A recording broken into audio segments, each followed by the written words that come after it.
Hi friends, இன்றைக்கி நம்ம இந்த வீடியோவில் என்ன பார்க்க போகிறோம்னா காந்தா இந்த மூவியோட ரிவ்யூ தான் நம்ம பார்க்க போகிறோம். காந்தா வந்து பார்த்திங்கன்னா நம்ம துல்கர் சல்மான் அண்ட் சமுத்திரகனி இவங்க 2 பேரும் ஆக்டிங்கில் லாஸ்ட் மந்த் தேட்டர் ரிலீஸ் ஆன மூவி தான். அப்போ என்னால் தேட்டரில் பார்க்க முடியல அந்த மூவி. பட் இப்போ ஓடிடியில் நெட்ஃப்ளிக்ஸில் ஸ்ட்ரீம் பண்ணிருக்காங்க தமிழ்லேயே. இது வந்து பார்த்திங்கன்னா தமிழ் மூவி தான், தமிழ் டபுளாக இல்லை, ஒரு தமிழ் மூவியாக தான் எடுத்திருக்காங்க. இந்த மூவியோட ஸ்டோரி பார்த்திங்கன்னா ஒரு 60ஸில் நடக்கிற மாதிரி ஒரு ஸ்டோரி. 60ஸில் அந்த டைமில் ஷூட்டிங்கில் மூவி எடுக்கிற மாதிரி ஒரு மூவிக்குள்ளேயே ஒரு மூவி மேக்கிங் பண்ணுவாங்க. அப்போ வந்து ஒரு டைரக்டருக்கும் ஹீரோக்கும் சண்டை வருது.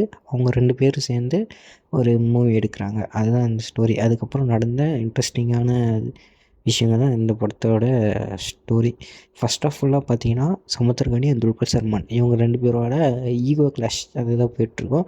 அதுக்கப்புறம் முக்கியமாக இந்த படத்தில் ஹீரோயினாக நடித்தவங்க பாக்யஸ்ரீ போஸ், அவங்க தெலுங்கு ஆக்டர் தான். இந்த படத்தில் பர்ஃபார்மன்ஸில் செம்மையாக பண்ணியிருக்காங்க. அந்த ஷூட்டிங்கில் அந்த விண்டேஜ் பழைய மூவிஸில் எடுக்கிற மாதிரி ஒரு சில சீன்ஸ்லாம் போடுவாங்க. அதெல்லாம் அந்த காலத்து ஆக்டர் எப்படி பண்ணாங்களோ அதே மாதிரி ரொம்ப சூப்பராக பண்ணியிருப்பாங்க ஆக்டிங்லாம். ரொம்ப பர்ஃபார்மன்ஸ் ரொம்ப சூப்பராக இருந்துச்சு. அதே மாதிரி துல்கர் சல்மான் அவரோட ஆக்டிங்கும் ரொம்ப சூப்பராக இருந்துச்சு. நம்ம சமுத்திரகனி சார் அவரோட ஆக்டிங்கில் சொல்லிக்கவே முடியாது. அவர் சின்ன கேரக்டருக்கு தலை சூப்பராக பண்ணுவார். இதெல்லாம் பர்ஃபார்மன்ஸ் பண்ணுற மாதிரி கேரக்டர் ரொம்ப சூப்பராக இருந்துச்சு அவரோட ஆக்டிங்கே. அதுக்கப்புறம் இன்டர்வலில் ஒரு சம்பவம் நடக்கும். சம்பவத்துக்கு அப்புறம் செகண்ட் ஹாஃபில் வந்து இந்த படத்தோட ஜானரே சேஞ்ச் ஆகும். ஜானரே பார்த்திங்கன்னா இன்வெஸ்டிகேஷன் த்ரில்லர் மாதிரி போயிடும். ஒரு மர்டர் ஒன்று நடந்துடும் ஃபஸ்ட் ஹாஃபில். அந்த இன்வெஸ்டிகேஷன் பண்ணுறது தான் செகண்ட் ஹாஃப் வரும். செகண்ட் ஹாஃபில் பார்த்திங்கன்னா நம்ம ராணா வருவார்.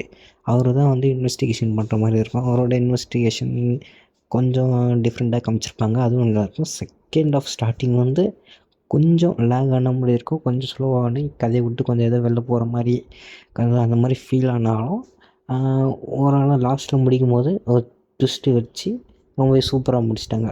நம்ம எக்ஸ்பெக்ட் பண்ணாத மாதிரி ட்விஸ்ட் வச்சு அந்த படத்தை ரொம்ப சூப்பராகவே முடிச்சிட்டாங்க. இந்த மூவி யாராவது பார்க்காம இருந்தீங்கன்னா மஸ்ட்டு ட்ரை, கண்டிப்பாக பார்க்கலாம் ஒரு வாட்டி. இந்த மூவியை ஃபேமிலியோடு பார்க்கலாம். அடல்ட் கண்டென்ட்டில் எதுவும் இல்லை, ஃபேமிலியோடு பார்க்கலாம்.